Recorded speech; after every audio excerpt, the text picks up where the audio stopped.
Father Phil is a member of the Missionary of Oblates of Mary Immaculate. He acquired his STB degree, magna cum laude, at the Gregorian University in Rome. And he finished his STL degree in Sacramental Theology, magna cum laude, at Colegio di San Anselmo, Rome, Italy. He was ordained priest in 1980 and was assigned in the Oblate College Seminary in 1981 to 1989. And appointed superior of Our Lady of Assumption Seminary in 1989 to 1993. He was a professor of theology both in the Oblate Seminary and in Maryhill School of Theology. He was the provincial superior of the OMI Philippines in 1992 to 1999. He also taught at East Asian Pastoral Institute for Consecrated Life in Asia, and Uentes Asian Mission Center. He also preaches retreats in the country and abroad. In 2005, Father Phil decided to focus his ministry on the formation of the laity. He designed a program for the laity, Journey to Freedom, an adult lay spirituality program. Actually, Father Phil is this is the second time that Father Phil will be with us, no? The first time was in way back in September 29, 2009. I don't know if some of you remember na nagkaroon tayo ng recollection din sa Alabang, sa St. Joseph Chapel, na nagkaroon na at that time may yung Undoy, Typhoon Undoy. So siya po yung ating retreat master at that time. This time he's with us this afternoon to give us another recollection. So without much ado, let's welcome Father Phil Estrella, brothers and sisters. Can you hear me? Yes. Okay. Now, you already saw the book. I will try to compress this book in 2 hours. I'm trying to until this morning, I'm trying to how to go about this. But anyway, we will go as far as we can. First thing, let me. It was mentioned. This is the program. Is Journey. I really believe that the most precious gift that God has given us is freedom. Freedom, yes. He gave us, and it was also his vulnerability, because we say that God knows everything except one thing. He does not know how we will respond to Him.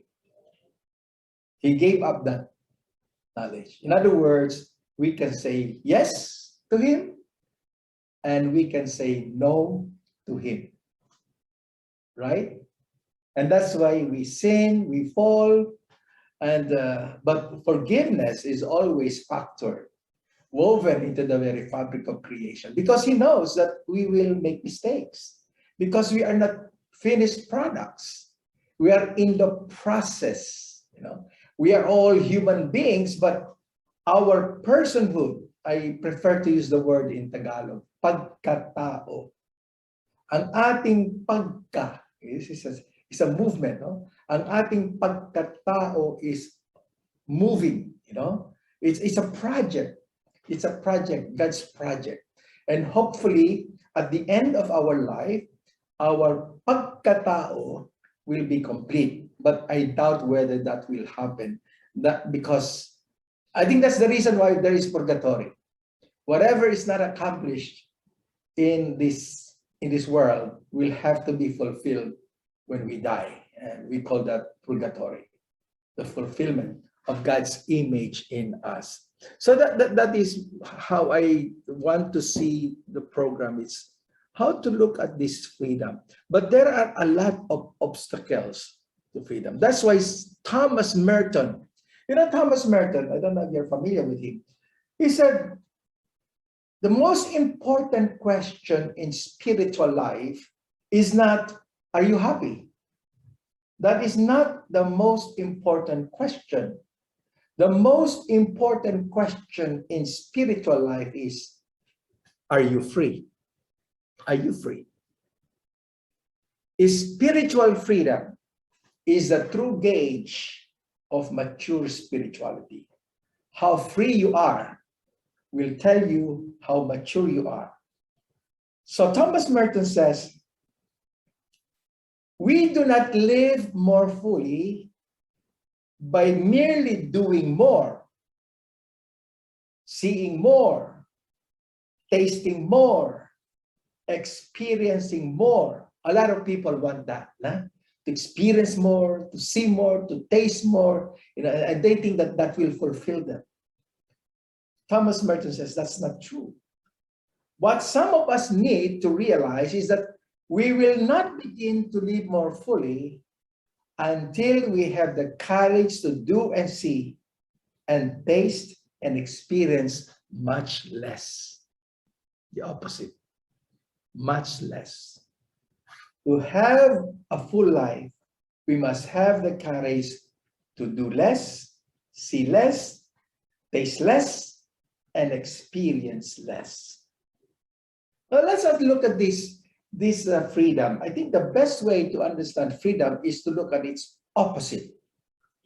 So let us look at this, what I call experiences of unfreedom. Today we call that addiction. But addiction is not just substance addiction. The scripture, especially Paul, calls it slavery. Saint Ignatius of Loyola calls it disordered or inordinate attachment. We have all kinds of attachment. So that's the same, huh? Addiction, slavery, disordered, inordinate attachment. Those are experiences of unfreedom. So without spiritual freedom, there can be no fullness of life. That's why we have a long way to go, because we know that we have so many unfreedom in our lives. We have to move toward freedom from those habits, thoughts, actions that hold us in chains. We have habits that enslave us. We have thoughts that enslave us. We have actions that enslave us. And then we have to move toward freedom from ego-centered activities and ambitions. If you look deeply into ourselves, a lot of the things that we do is really for my sake, It's self-motivated, self-centered, and our ambitions. Freedom from various forms of escape into alcohol, sexual acting out, gambling, even eating disorders, or even working too much, what we call workaholism. These are addictions. These are forms of slavery or disordered attachments. Freedom from being controlled by hatred, controlled by jealousy or envy or sloth, controlled by anger and pride. These are all addictions, a form of slavery, disordered attachments. And we have all that. So question. I have lots of questions along the way. I have a lot of questions along the way. So you might want to take note of this. But some of the answers probably you don't want to share with others. But for example, my first question is, what areas in your life do you experience unfreedom? What areas in your life do you experience unfreedom? You know, the things that I mentioned there. Yeah, jealousy, envy, hatred, anger. I'm sure none of you is addicted to substance, you know. So, but controlled by habits, whatever, you know. So what areas in your life do you experience unfreedom? In other words, what enslaves you? What are your addictions? And why are you unfree? Why are you not free? what causes your unfreedom? So the first step to really free yourselves or free ourselves is something very basic. Recognize your disordered situation. It's just like, treating people with addiction. The first thing they have to do is acknowledge that they have addiction. I remember sending somebody to Australia for treatment, yeah, because of alcoholism. And 3 weeks later, the director of the facility contacted me and said, "We're sending him home." I said, "Why?" "He's destroying the whole community here." The reason is he refused to accept that he has addiction. So the first step is really acknowledgement. Acknowledgement of your disordered situation. So disorders are, how do we describe disorders? It's a profound misdirection of life. Profound misdirection of life. A misdirection that affects the core of our life and affects our value system. I used to tell oblates who have been assigned as bursar, as treasurer.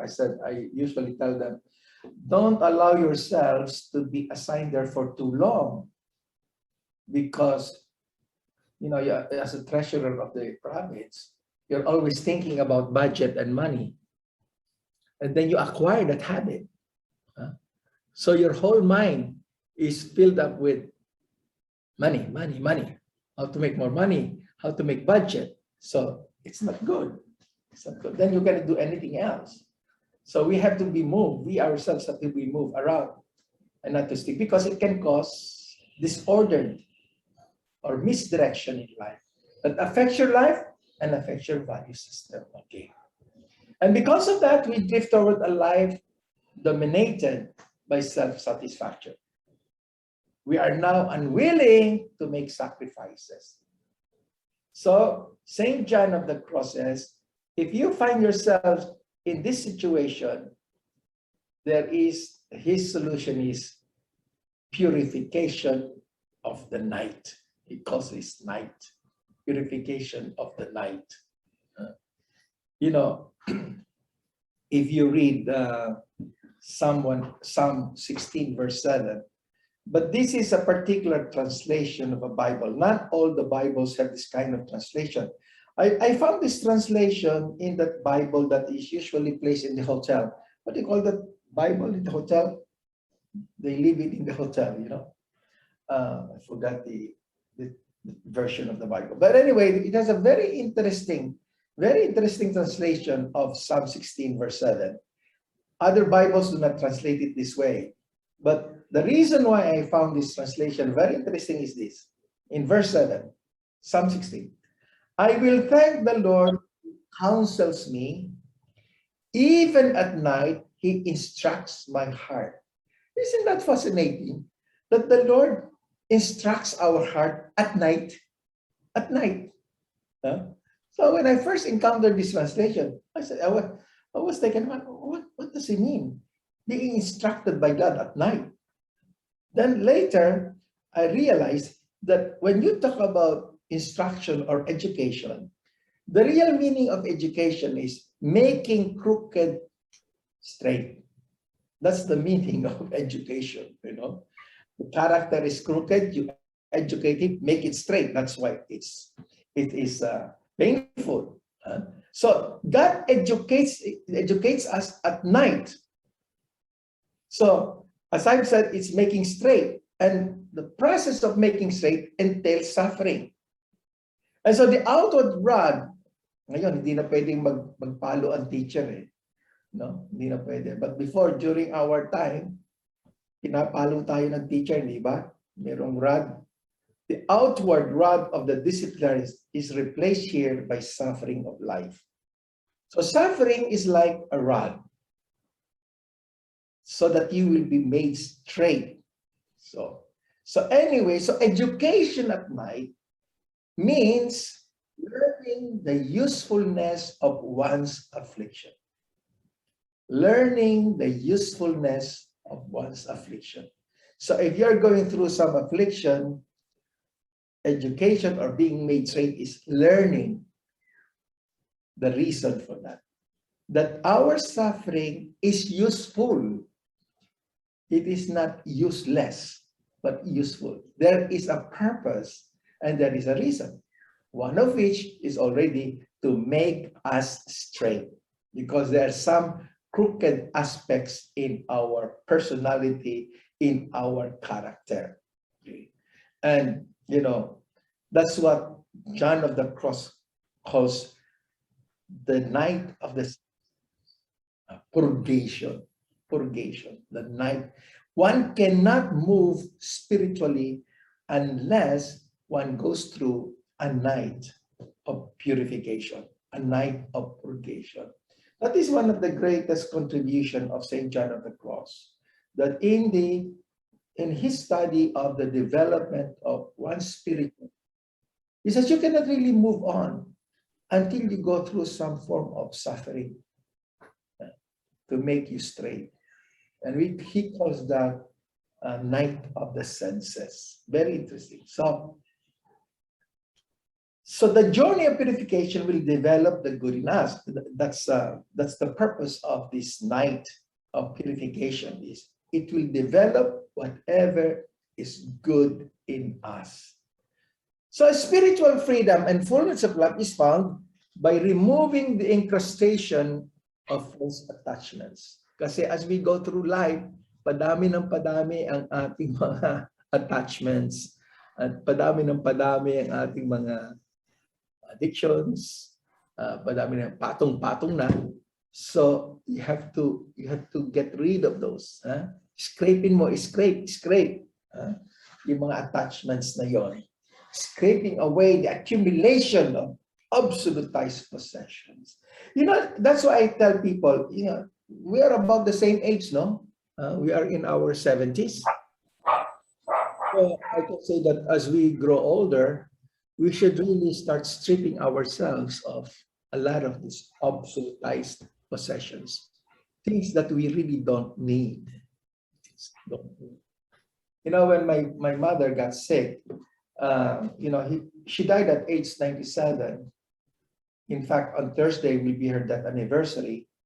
And, I started giving away her things when she was still alive, because I don't want to give away her things.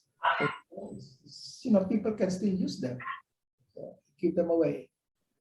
A lot of things that she has not even used, So it's time to simplify our lives. Ridding ourselves of anything that weighs us down. I think it's John of the Cross who said, it doesn't really matter whether you are tied to a string or tied to a rope. You still cannot fly. You're still not free. So, whether your addiction is big or your addiction is small, it doesn't really matter. You still are not free. So it doesn't matter whether it's a string that ties you down or it's a rope that ties you down. You're still tied down and you still cannot fly. So now let's move on now to the way to spiritual freedom. And that is looking at the thorns of our hearts. And that's why I entitled this book, Thorns of the Human Heart. To look at them, and this is the way, this is a way to spiritual freedom. Okay. St. Paul, in his second letter to the Corinthians, chapter 12, he said something beautiful. He says, so that I might not become too elated, a thorn in the flesh was given to me, so that I would not get a big head. I was given the gift of a handicap to keep me in constant touch with my limitations. So he says his handicap, his thorn in the flesh. Biblical scholars have been trying to find out what is this thorn in the flesh of Paul. But maybe it's bad habit, maybe it's a sickness, maybe it's a, whatever it is. But he never really told us what the thorn is. But he claims to have a thorn on his side, and he calls it a gift of handicap, so that he would not become proud. Interesting way of looking at it, isn't it? Another way of looking at it. So if you look at the word handicap, what is the meaning of handicap? Handicap is a circumstance that makes progress difficult, or a condition restricts the person's ability to function. That's a handicap. You cannot progress fast enough the way you would want, or you cannot function the way you would want because of your condition. So that is the meaning of handicap. So let's look at these handicaps. I call them thorns. There are 3 thorns. The moment we're born, we are already, it's a default in our existence. We have 3 thorns: pains of the past, sufferings of the present times, and anxiety about the future. Those 3 will always be there. The only difference is the length of the thorn. When you're born, the thorn of your past is very short because you have not lived long enough. But if you are now 70, the thorn of your past is long. The thorn of the future is getting shorter because you're 70. How long will you live? And then, of course, the suffering of the present times. But looking at it, I think the key to acquiring freedom is really looking at these thorns. It's a matter of perspective. Looking at it in another way.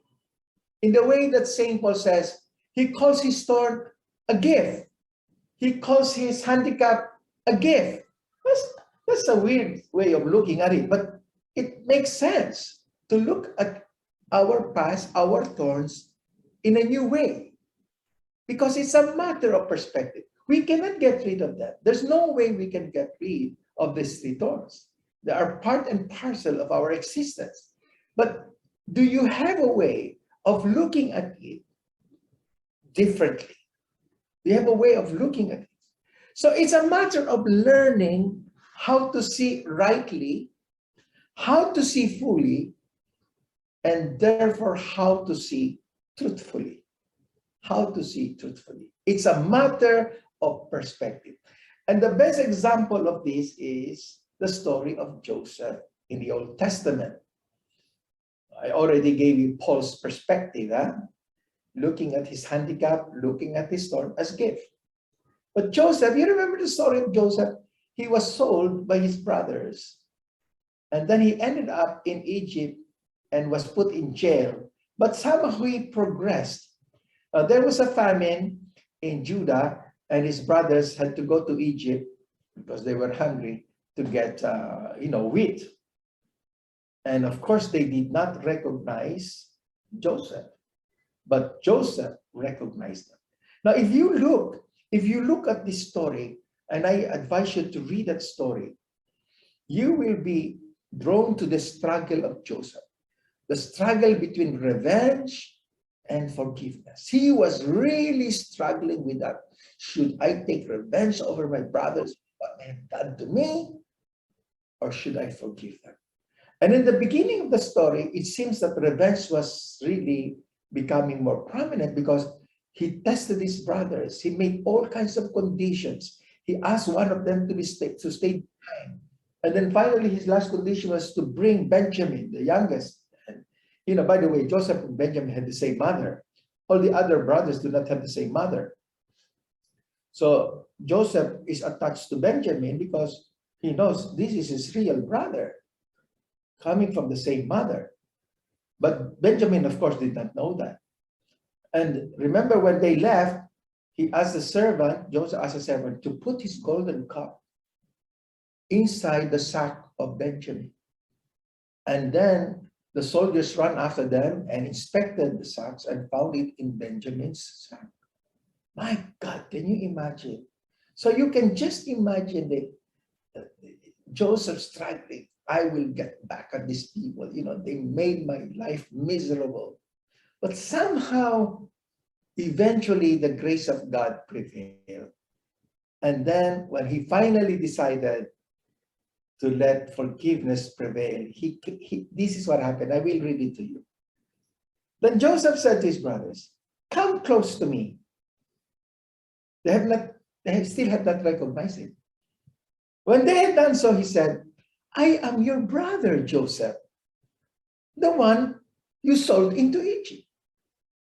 And then here comes the new perspective, a new way of looking at the situation, at the past. And now he says, "Do not be distressed and do not be angry with yourselves for selling me here, because it was to save lives that God sent me ahead of you." Can you imagine looking at that situation in this perspective?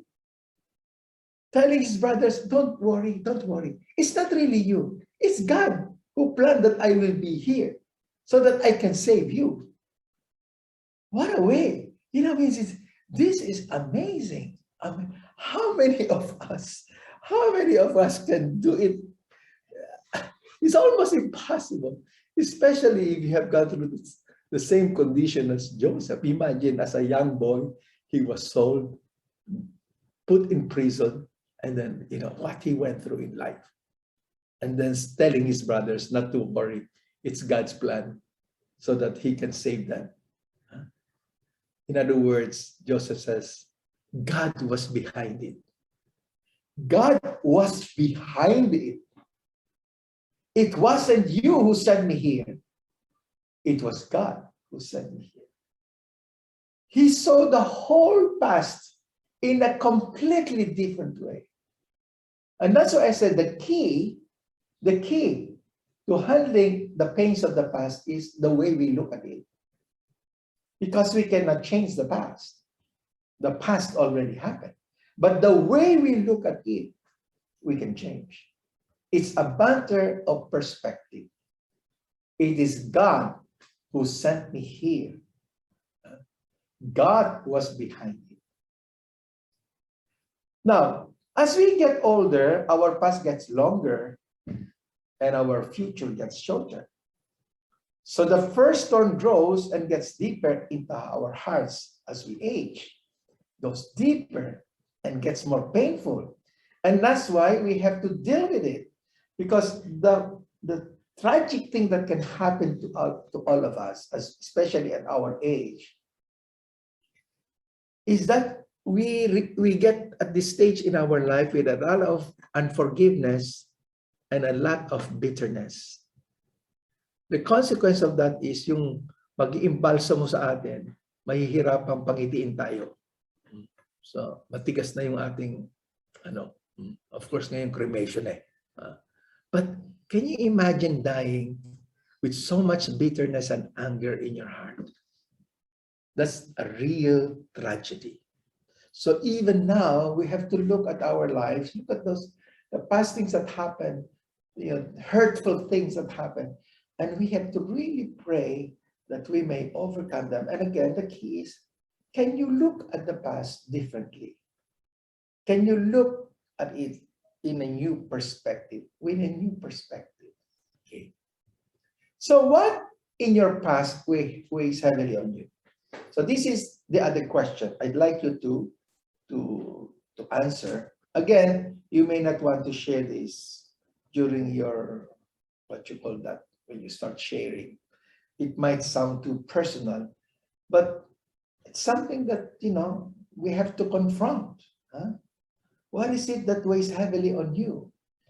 It could be, I don't know, our parents who have been long dead, maybe even between husband and wife, between parents and children. Those things have to be confronted now. Right? So what in your past weighs heavily on you? Do you sometimes feel trapped in your own problems, and therefore you don't feel free? You are trapped. Or perhaps you are unable to forgive yourself. Karl Rahner, a famous theologian, a Catholic theologian, a Jesuit, he says, The hardest thing in life is to forgive ourselves. Harder than forgiving others is forgiving ourselves. You know, in what way? Because when we look at the past, we maybe discover some of the things we have done or choices we have made in the past that has brought us misery. So we are preoccupied with guilt. I mean, we are oppressed by guilt. I should not have done that. I should not have said that. I should have said it differently. I should. And this weighs heavily on us. And we cannot forgive ourselves. So that's the pain of the past. And all of us have a past, because to be human is to have a past. Some of the past may be about things we wish did not happen. How we wish we could put them behind us forever and wipe clean from the slate of memory. How we wish we were a computer that we can delete,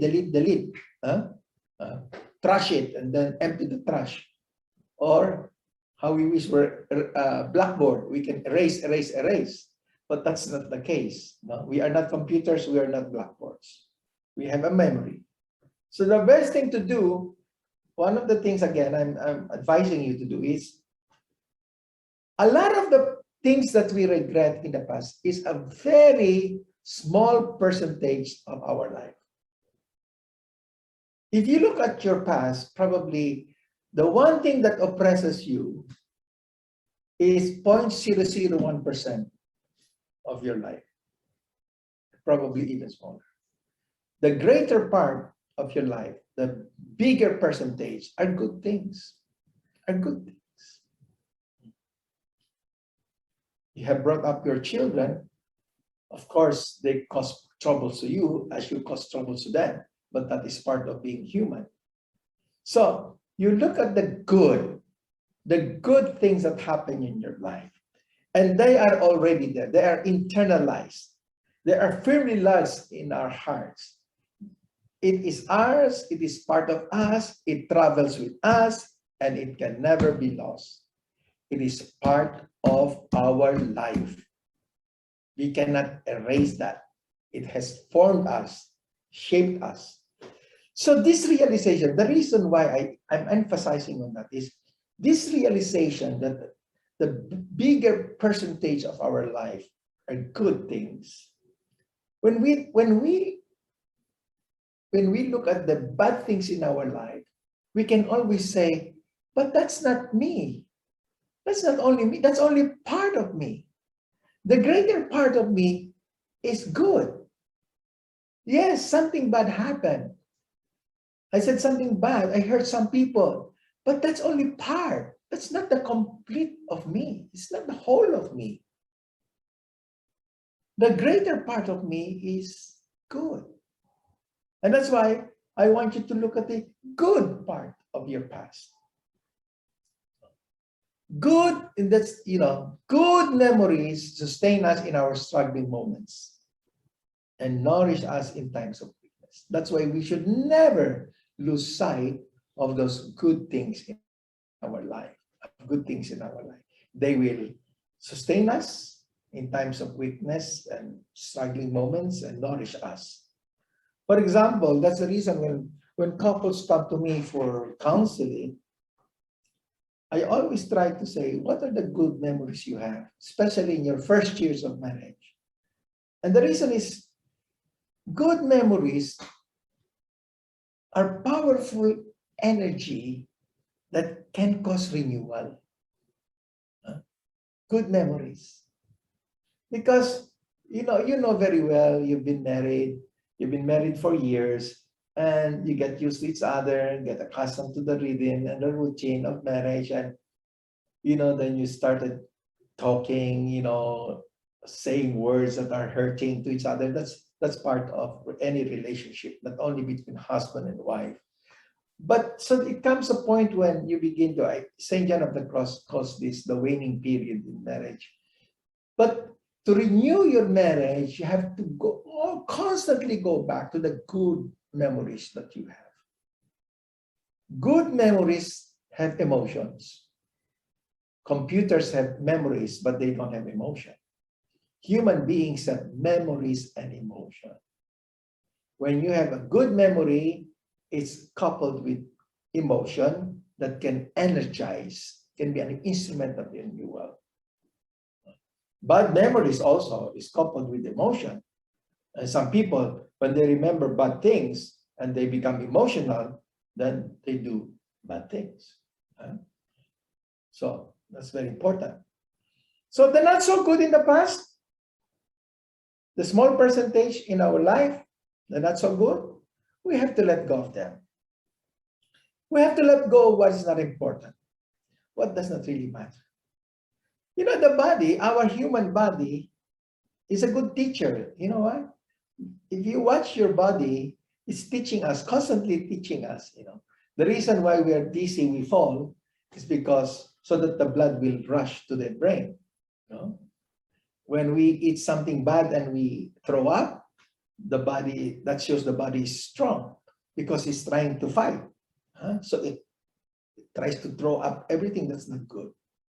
So the same thing, you know, everything that we take in our body that's not good, we throw it out. That's why we go to the restroom.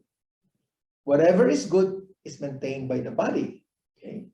So the truth is, this is the truth. God does not want us to live with a burden of guilt. God is not happy when we have lots of guilt. That's not the way to live. That's not the way to live. To live with a lot of guilt is a form of cancer.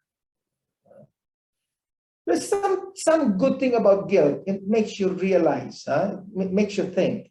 But guilt that paralyzes you, that's bad. You are so guilty you cannot do anything anymore. You cannot even relate to other people because of it. That's paralyzing guilt. That is cancerous.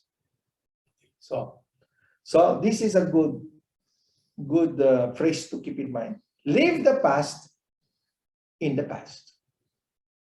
Leave the past in the past. Now let's go to the second thorn. Let's go to the second thorn. The suffering in these present times. That phrase comes from Romans 8, verse 18. I took that from Romans 8, verse 18. Suffering in these present times.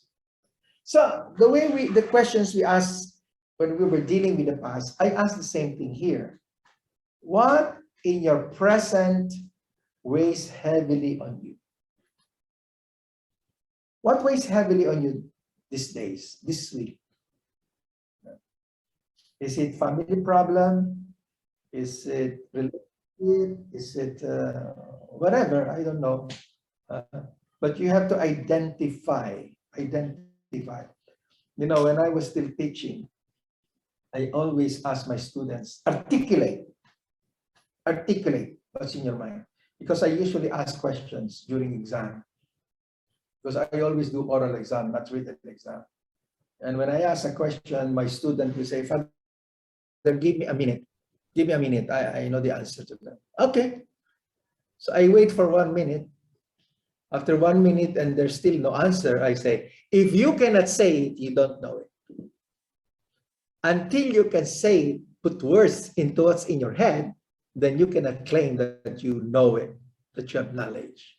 You're just imagining that you know. So the same thing in our spiritual life, or in anything, not just in spiritual life. We must be able to articulate what is in your head, express it. So when I ask a question, what weighs heavily on you in the present, you must be able to articulate. Or just write it down. If you don't want to share it, write it down, articulate. Again, I repeat, the maturity of our faith is gauged by how we deal with the three thorns of the heart. How do you deal with that? And I repeat, it's a matter of perspective.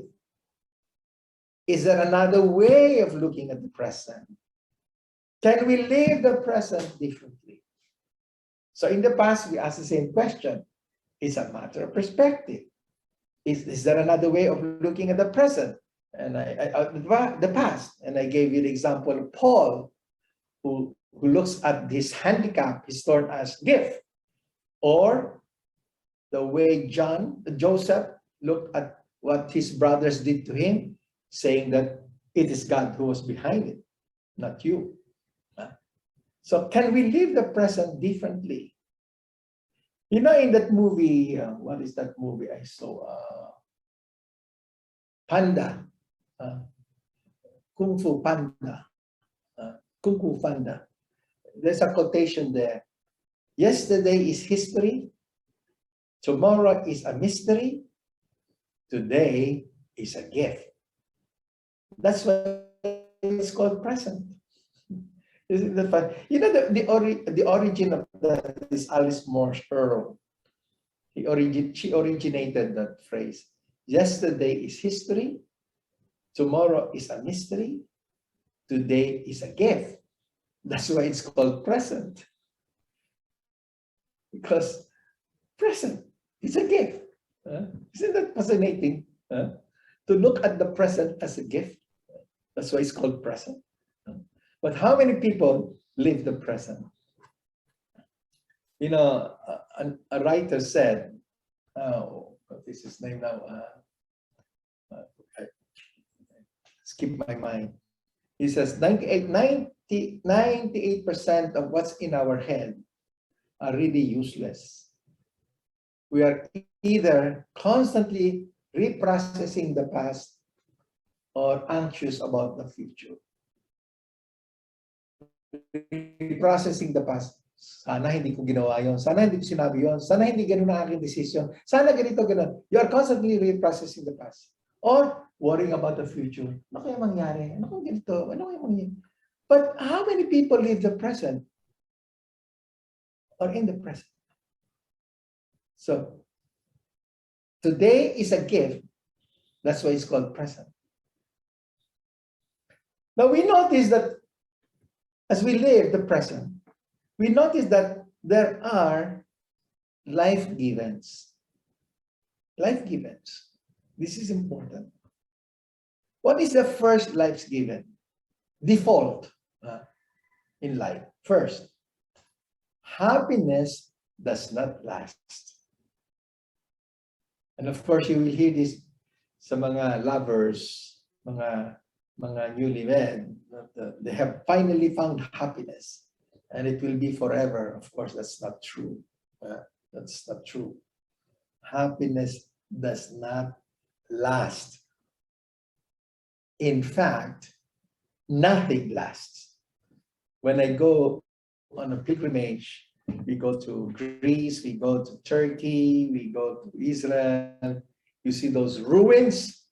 And you know what comes to my mind? I said, thousands of years ago, people have been walking around here. They look at those pillars, they look at those buildings, those massive buildings. They never thought, never entertained the possibility that years from then, they would be ruins. Nothing lasts. Nothing lasts. Second, we notice that disappointment is part of life. Disappointment is part of life. You're disappointed with your husband, or you're disappointed with your wife. You're disappointed with your children. Your children are disappointed with you. Your friends are disappointed with you as you are disappointed with them. Disappointment is part of life. So how do you deal with this? How do you deal with happiness that comes to an end? How do you deal with disappointments? How do you find meaning in them? That's the question in this life. So that's very important. Okay, you know, we can never really. One of the ways of looking at it is this. First is suffering or tragedy or whatever happens in our life. Another way of looking at it is to look at them as ingredients of life. Kung sa kitchen pa, sa cooking, sila yung sahog. Nilalagay natin to make the food tasty. So they are ingredients of life that shape our character. that shape our personalities. And that's why people have gone through a lot in life. You talk to them and you immediately notice how profound they are when they speak. They're so profound.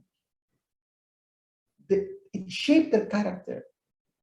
But not everybody, unfortunately, learns from that, from the sufferings of the present and the past. But people have gone through a lot and learned something. Their character change. They become really profound. The other thing that I want to impress on you is this. When you are going through something, you're in a bad mood, don't become agents of suffering. That's the book of Tobit has taught us. You know this. You know the story of Tobit, no? You know the story of Tobit.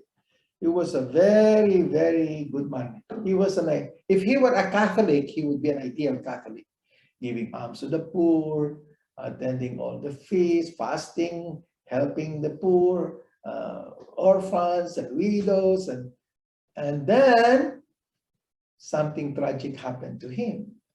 You know, he was doing something heroic, that means burying the dead, because at the time he was in exile. I think he was in Nineveh, and you know they were just what we would call today OFW, OFW. They would be like, you know, in Saudi Arabia. So, and you know, the sad thing that happens is they quarrel among themselves. Filipinos quarrel among themselves. So these Jews in exile, they quarrel among themselves, and sometimes they end up killing each other. And so nobody would pick up the corpse because, you know, the Jews for them is like a dog, you know. They don't care, you know. You rot there if you want. So Tobit started picking up the corpse and burying them. So after doing that, he took a shower, he took a bath, and then lie down near a wall and took a siesta without realizing there's a bird perched on the top of the wall. And the droppings of the bird hit his eye and he became blind. What a tragedy, isn't it? Tragedy.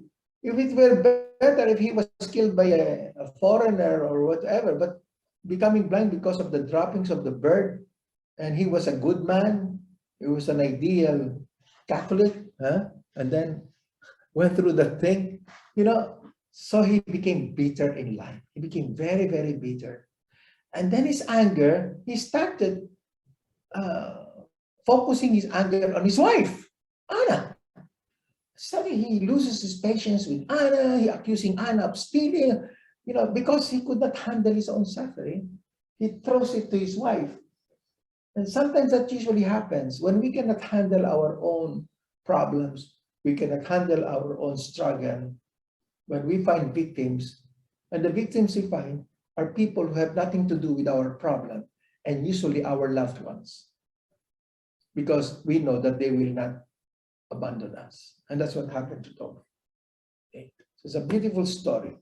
He became an agent of suffering because he could not handle his own problem. What's this? Okay, so now, so then when you identify, I want you to identify the area in your life today where you are struggling. Well, of course, I suppose everybody's struggling with COVID-19. I think all of us are struggling with that, with quarantine. I was quarantined for 14 days too because I was tested positive. Thanks be to God, I was asymptomatic. But then I still had to be quarantined. 3 of us, 3 priests, were quarantined in the retreat house. And we are so fortunate because our retreat house is 6 hectares, you know, of trees. So we could walk around. So I'm so happy with that. And I was able to finish my 3rd book. So, but what are you struggling now? Of course, you can identify, you know, the situation you're in now with COVID-19. But what other areas? What other areas in your life? Identify those areas. Articulate them. The reason why I want you to identify your areas of struggle is because that's the area where God is most engaged with you. That is where God is most engaged. So there are three questions I asked, and I want you to ask. When you find yourself struggling, and I asked this question, I just gave a retreat to a group of priests, and they asked me to talk about COVID-19 situation. So I asked this question, and you can ask this question on any situation. What is the opportunity God is offering me here? What is the opportunity God is offering us in this situation of the season of COVID, this period of COVID-19? What is the opportunity? The second question is, what is God inviting or challenging me given this situation? There is a challenge and an invitation. And the third, I think is the most important one, is what is the gift God is trying to give me in this situation? So you have opportunity, you have challenge, and you have gift. Opportunity, challenge, and gift. So, I always say, until we're able to answer these three questions, we feel that God has not answered our prayers. But God has not answered our prayers because He wants us to think about those three questions. Until changes happen in our life because of these questions, changes in our relationship, and finding the gift God is offering, and therefore we become more appreciative and grateful despite the difficulty of this situation, of this COVID-19, then we feel that God is not answering our prayer. But in fact, God is answering our prayer through these three questions. So sit down and think about it. Pray over these three questions. And that's why I always say that spirituality is always happening. The spirituality is not just happening when you are in front of the Blessed Sacrament or you're praying the Rosary or praying whatever, your Novena. Spirituality is always happening, especially in the areas of your life where you are most challenged at any given time. Because in that situation, God is most engaged with you. Just look at yourselves as parents. When you have a problem child, you are most engaged in his situation. I know a family whose eldest son is in prison because of drugs. And they are so rich.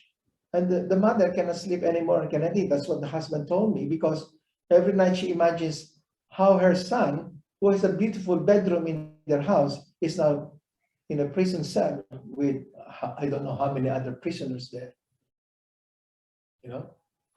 But the parents are so engaged. And that's what God is doing with us. He's so engaged in the areas of our life where we are most challenged. And He assures us that suffering and pain does not come from Him. Suffering and pain does not come from Him.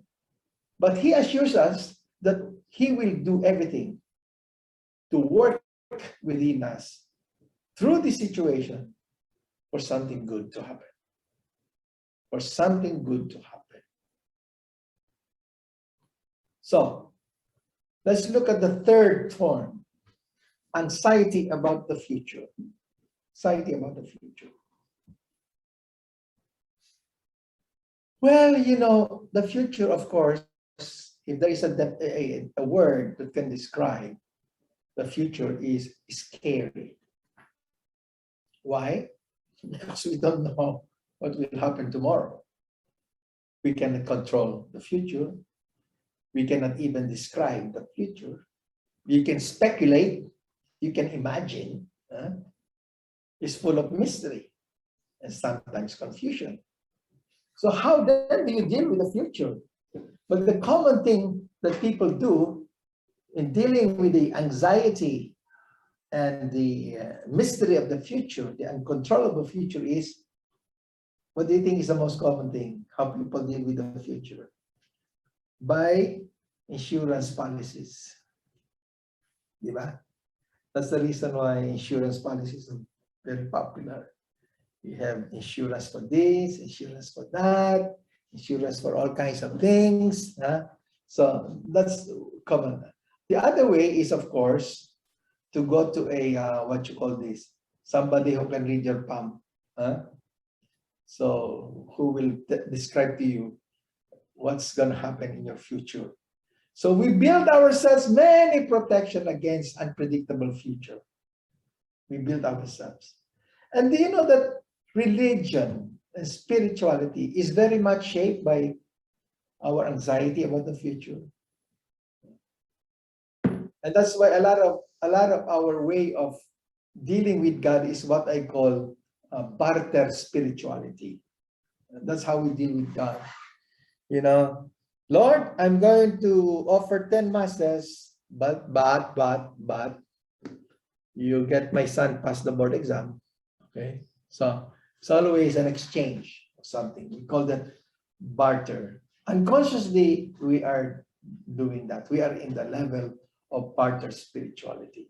St. John, of course, has a different explanation. He says there are three ways of getting to heaven, three motives. He says, first one is goods of heaven. Okay, so you do everything good, you behave properly, so that you will go to heaven. There's nothing wrong with that, right? There's nothing wrong with that. The second one is goods of the earth. So, because, and this is it's a little bit twisted. You behave properly so that God will bless you materially. That's very, very strong in the Old Testament and very popular today. Very popular today with a lot of this is televangelist. If you do this, you will be blessed by God with wealth. In fact, I think that's the biggest heresy today. The third one, according to John of the Cross, is that we just love God. Period. It's no, Lord, I will do this if you do that. Okay, no. We just love God, period.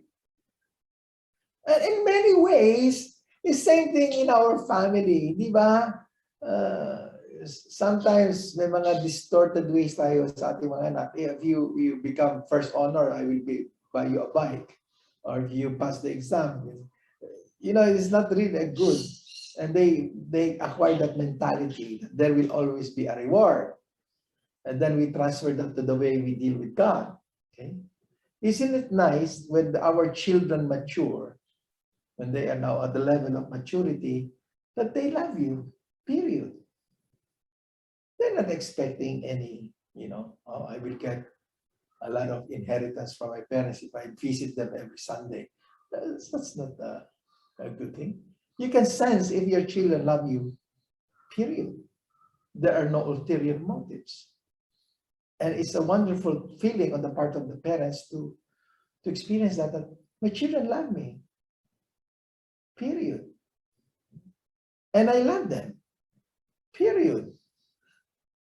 So that's how it should be our relationship with God according to John of the Cross. Okay? So now I told you about some of the common things that we do in, why is this not moving? Oops, okay, sorry. Okay.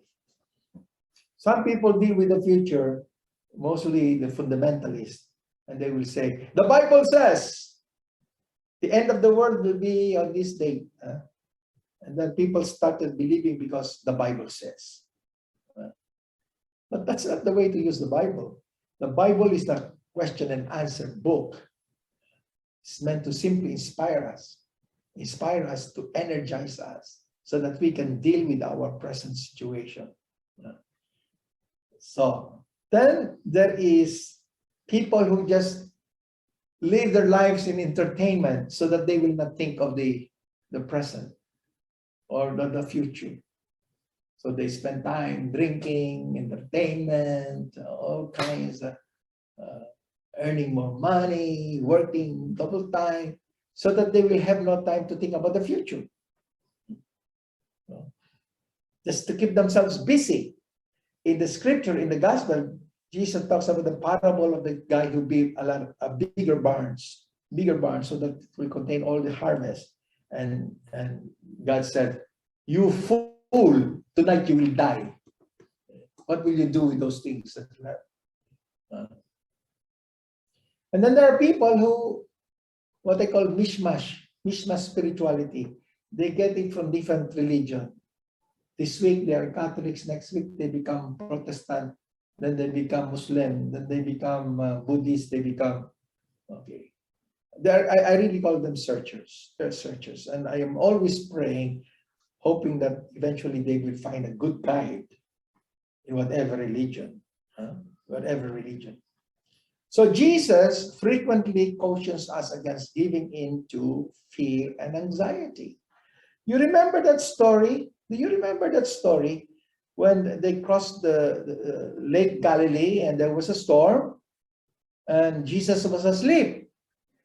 In the Gospel of Mark, the description is very graphic. It says Jesus was lying on a pillow. Nice pillow. And all the disciples are already screaming and shouting, and they will die, and they will die. And they wake up Jesus, "Lord, don't you mind? We are all dying now." And Jesus stilled the storm. And then he said this, "Why are you anxious, you men of little faith?" You know, first thing, the opposite of faith is fear, not unbelief. The opposite of faith is fear. Why are you afraid, men of little faith? And then you look at the way Mark describes Jesus sleeping on his head on a pillow. He was sleeping so calmly. And that's why I always say, every time I read this story, I said, the ability to sleep during trouble is a sign of good faith. You know, you're going through a lot of problems in your family, but you can still sleep at night. Oh, that's a good sign. Without taking any sleeping pills, you can still sleep. That's a good sign.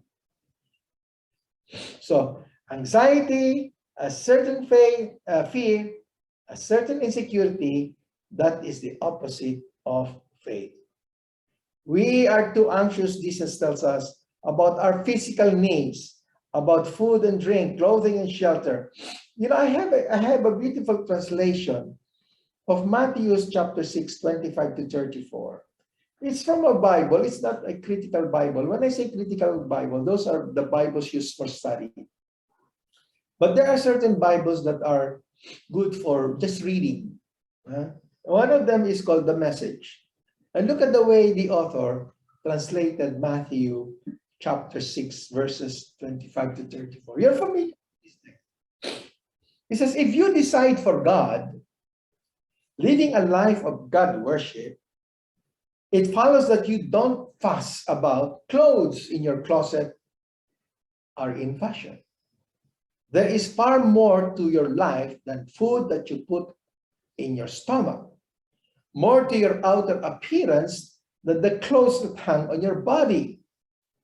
Look at the birds, free, unfettered, not tied down to a job description, careless in the care of God. I love that phrase, careless in the care of God. Really like that, careless in the care of God. And then he says, and you count far more to him than the birds. And then he continues, has anyone, by fashion in front of the mirror, even gotten taller by so much as an inch?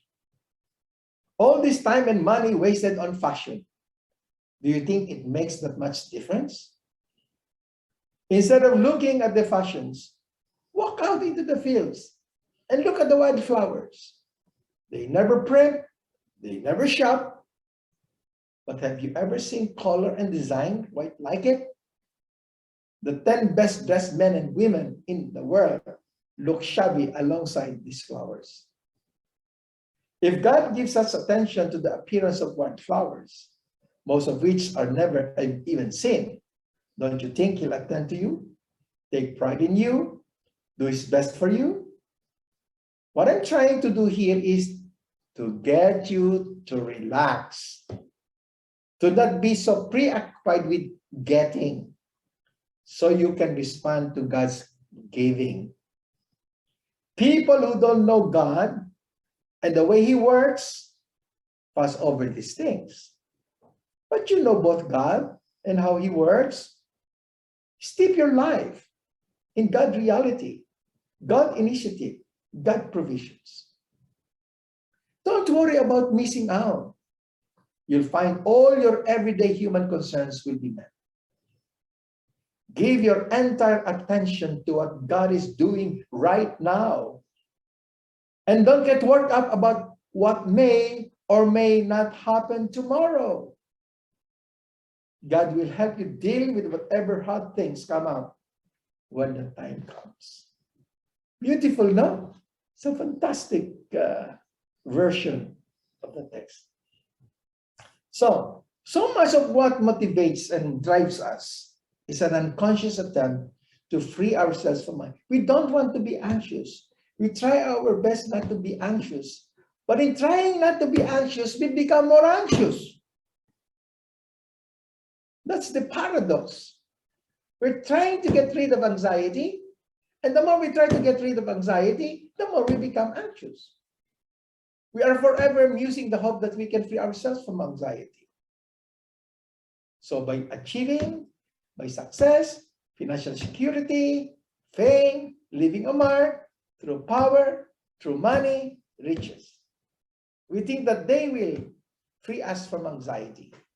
By achieving more, succeeding more, being financially secure, by being famous, by leaving a mark, by having more power and authority, we think that we can be freed from anxiety.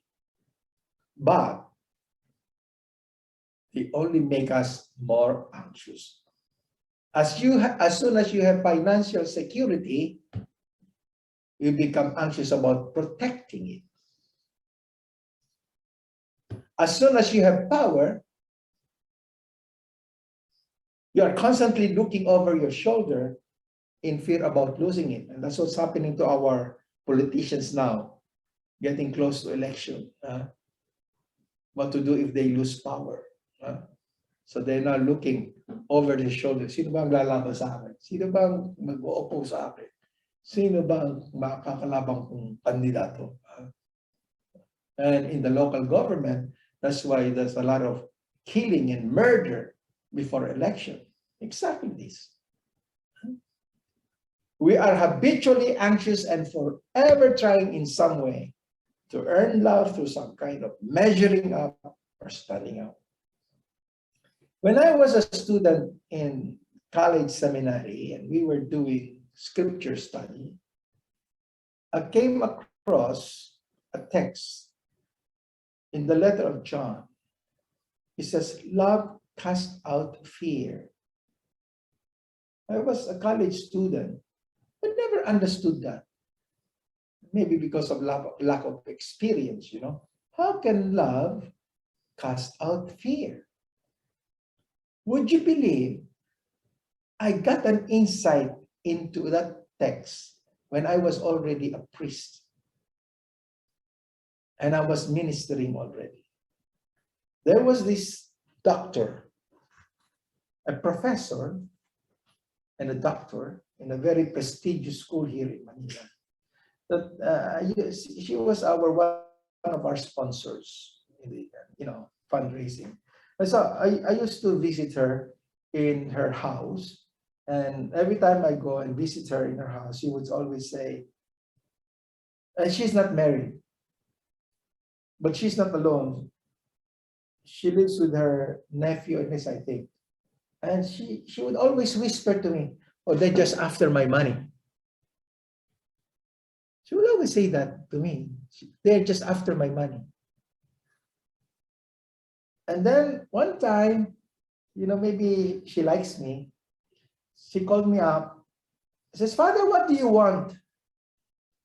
I said, I don't need anything. I don't need anything. Thank you very much. And then I realized later that one time I was in her house, there was a bell about this big. on the side of the sofa. I said, I like that bell, you know. She was offering me the piano, but so I just like that bell. Do you know, she came to our house and met my mother, and she carried that bell, and it's now in our house here. As our doorbell is a bell. It's a unique house we have. It's like a church. There's a bell. You want to get into our house, you don't ring the bell, the ring doorbell. You ring the bell, you know. But anyway, then she got sick. She was in the hospital for over a year at Makati Medical Center. Can you imagine the expense of being in the hospital for over a year? And then she finally went home, she bought a new condo, and she was brought there. I don't know even if she realized there's a new condo, because she was already very sick. And I used to visit her there. And at one point, she was already off. She was already off. And I asked the nurse, I said, do the relatives come and visit her? And she says, none of the relatives come to visit her. None. Oh my God, I said. That's when I realized the meaning of John's statement, love casts out fear. Can you imagine dying all alone? And the opposite of that is when you're on your deathbed and you are surrounded by your family, holding your hand, praying over you, whispering to you, assuring you, expressing their love for you. That's love. And it lessens the fear of death. And probably, really, it casts out fear. That's when I realized the meaning of love casts out fear. When we live assured of people's love, there's nothing to fear. There's nothing to fear. So it's really love that casts out fear. Not insurance policies, not money, nothing but love. The assurance that you are loved. So our deepest fear can only be cast out by the deepest love of all, and that is the love of the Father in terms of our intimacy with God.